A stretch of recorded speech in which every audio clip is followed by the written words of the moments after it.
we can't just go through the emotions. Mm-hmm. We gotta interrupt the flow. Mm-hmm. That's that's just the automatic thing. It doesn't mean anything. Mm-hmm. Her look in the eyes when I remember. She was saying it and meaning it.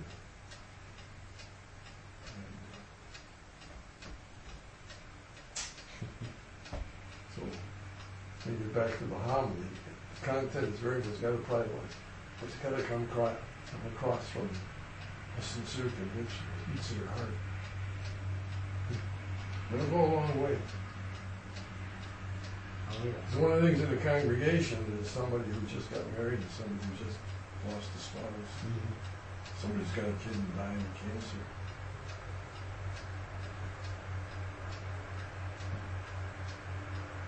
Somebody bursting with energy and just been accepted into graduate school. Mm-hmm. And somebody else who just failed an essential course.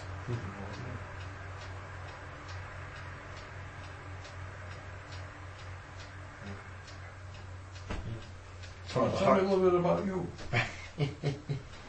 Well, I guess I forgot to mention I'm from Lorain, so I know Elyria very well. Very good. Originally, I grew up at St. Stan's in Lorain. Okay. But since that closed 10 years ago, my family's been going to St. Peter's. Was Wolnowski at St. Peter's? He was at, Wolnowski was there when I was in grade school. When did he retire? No, it'll be a little while ago. Yeah. Mm-hmm. We were classmates for several years, and then he went to Catholic U. He had 3 years of philosophy. Oh, yeah. He ended up being ordained a year afterwards. I know this might Call be a real from call. 6. Hello? Nope.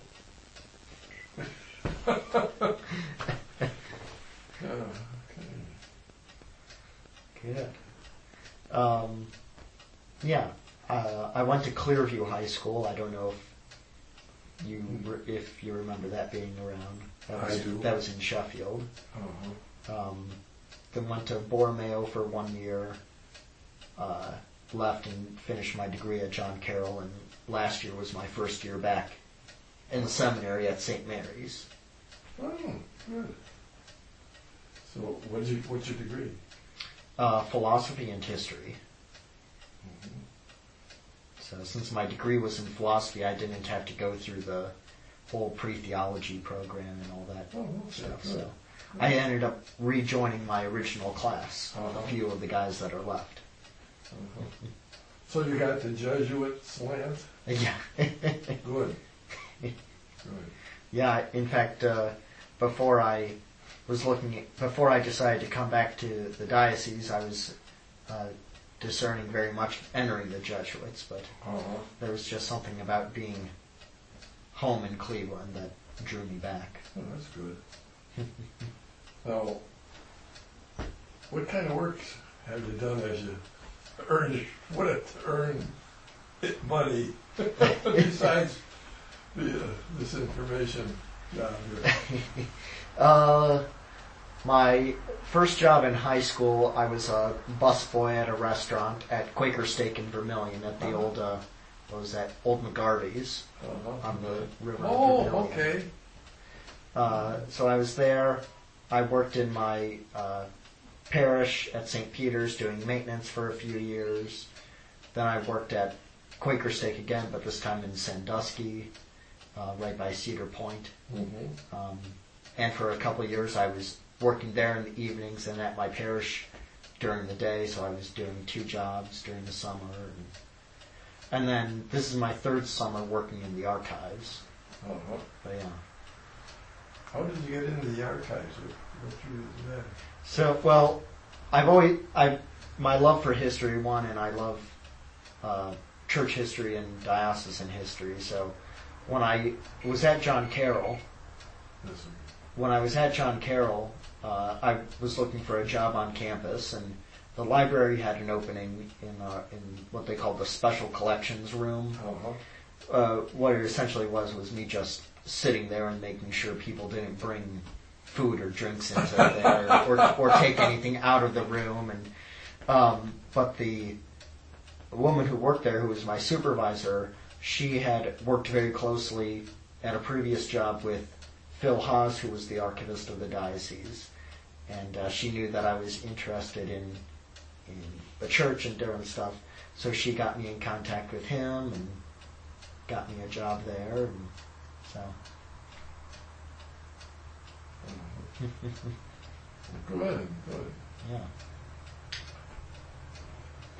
And then I came up with this project last summer, but because of everything being closed down and not being able to really visit people, we pushed it till this summer. And,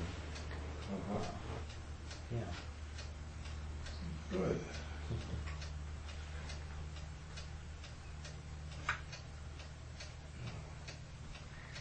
I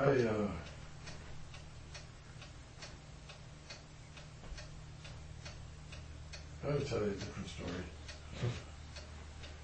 When I was 17, my father died. December 22nd. And one of my closest friends was a guy named Frank Darcy. He lived at the end of the same street that I lived on. And his father, Frank Darcy Sr., was a supervisor on construction. And they were Irish Catholic. And truly the old style. He was from the old side. And since I was in seminary, it was almost like divine. And he said, I'll take care of you. You'll have a job this summer. So when school was over, he talked to me. He said, okay, so you got to join the union, the laborers union, construction. He said, I'm 17. He said, lie.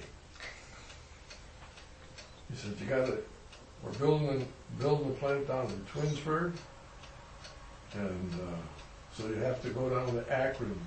That's where the local union, Twinsburg's in Akron's locale. And lie. So I lied. Told him I was 18. So I got a job in construction. The plant's closed now. Because Chrysler was a big building boom now. Going on. This is 1950. 1959. No, what is that? 56. Yeah, 56. In there. Yeah. And so I'm working with all these guys who were swearing and cussing, wandering around in mud deep, very deep. And the reason was that the contract, H.K. Ferguson was the company, and they had a contract to build the foundation. They were going to handle these huge machines. They had to go down the rocks. They had to build on a rock foundation, which meant when it rained, and it rained practically every day that summer, there was no place for the water to go. And so when cement trucks would come in, they'd grind up what was dirt and dust.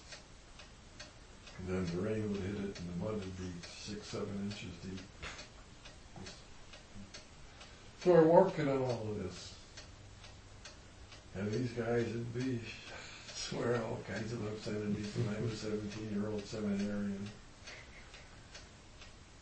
And I thought, these guys are working like dogs so they can make a decent living to take back to West Virginia, because most of them were from West Virginia at that time, to feed their sons and daughters, their wives, and try to have a future for their family. And I learned not to judge people by their language. I think it was one of the most important awarenesses that I developed in my life. That what you first see is maybe not, first impressions are not always the accurate impression. And I pass that on to you.